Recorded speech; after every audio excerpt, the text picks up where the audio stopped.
பொதிகை மலையில் பிறந்தவளாம், பூவை பருவம் அடைந்தவளாம், கருணை நதியில் குளித்தவளாம், காவிரி கரையில் கழித்தவளாம்,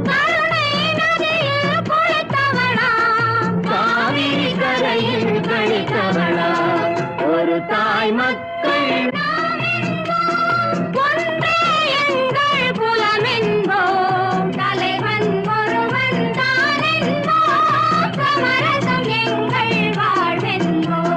சமரசம் எங்கள் வாழ்வென்போம்.